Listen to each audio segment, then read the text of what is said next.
Hello viewers, welcome to the first tutorial in the PHP tutorials series. In this tutorial I am going to briefly introduce you to PHP. So moving ahead, let's first understand what is PHP. So PHP stands for Hypertext Preprocessor. It's an open source server-side scripting language. What does this mean? This means that if you have a PHP website and you want to execute it, you need a web server to host it, and then only you are able to run it. Okay, and if you compare it with like another scripting language like JavaScript, it doesn't need a web server. It can be executed on the client side, but PHP needs a web server for its execution.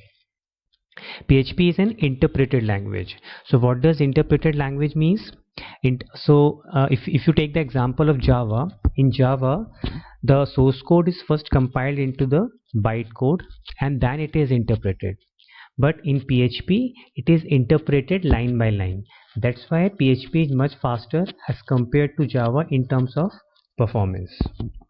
It is free to download and use, and there are many popular websites in the world right now which are using PHP as a programming language. For example, WordPress, Facebook, Yahoo, Flickr, Wikipedia. In e-commerce as well, like Magento, OpenCart, they are using PHP as a programming language. It is very easy for a beginner to learn how a server-side language works. Why it is so? Because for example, let's say you're working on Java. So in Java there is a Java virtual machine which runs behind the scenes, which compiles the code and returns back the response. But for a beginner it is difficult to understand how all that is working behind the scenes. But in case of PHP, it is very simple to understand what happens behind the scenes, like how a web server works, how it returns a response to the clients. So that's why it's pretty easy for a beginner to learn it. Moving ahead, let's talk about what a PHP file is. So PHP file can contain text, it can contain HTML, CSS, JavaScript and PHP code. As I mentioned earlier, PHP code is executed at the server end and the response is returned to the browser as plain HTML. This is actually a very high level statement because PHP can return the response in other formats as well. Extension for a PHP file is .php. Moving ahead. Okay, now let's talk about the capabilities of PHP. I mean what PHP can do for us. So basically the most important point is it can generate the dynamic pages and files for us. So let's say you have a website in which the data changes based on the request. It means the dynamic content is there. So you can develop that website using PHP language. Okay. PHP can perform all the file operations on the server.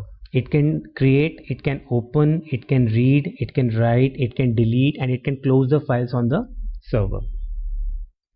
It can encrypt the data for safe transmission over internet, which means that you can encrypt the data and you can decrypt that data as well. So you can safely transfer the data over the internet from security perspective. PHP can send and receive cookies. What does this mean is, like, you can save the cookies in the browser when you are running a website, and then you can fetch the cookies from the browser based on your requirements. PHP can collect the form data. What does this mean is, let's say in a website you have a login form and user comes to that form and enter the information, username and the password, and click on login. So what happens is PHP collects that form data in either $_get or $_post variables.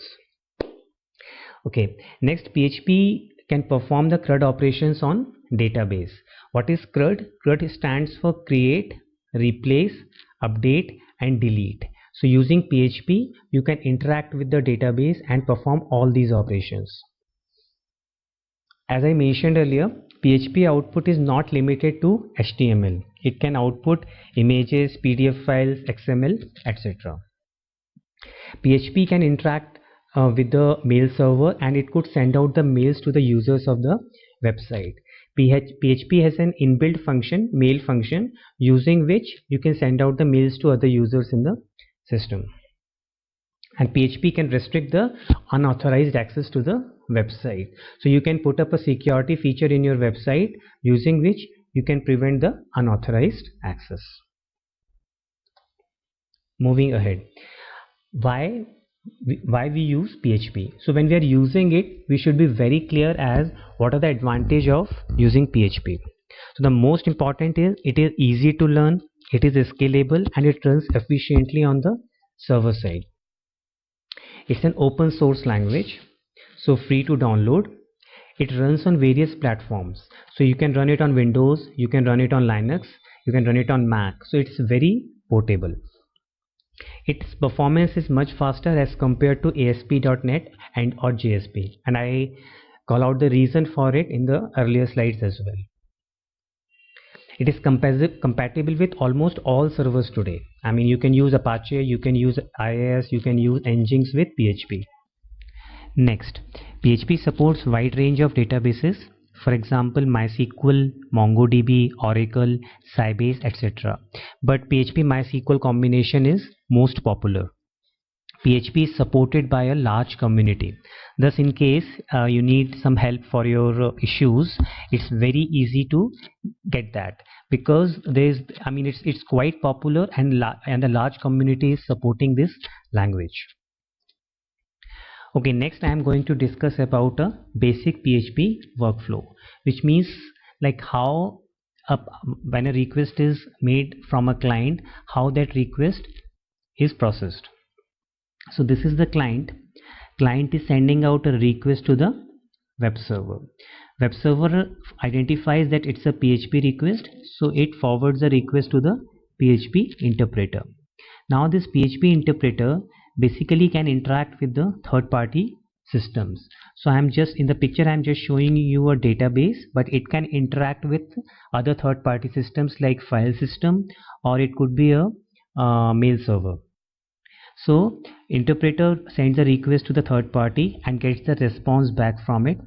Then interpreter sends the response back to the web server, and this web server then finally sends a response back to the client on the browser end. So I mean, it's very easy to understand like how a request is served by the web server. That's all for this tutorial. I hope you like it. Please don't forget to click the like button and hit subscribe to receive the information about more such videos. Thank you very much.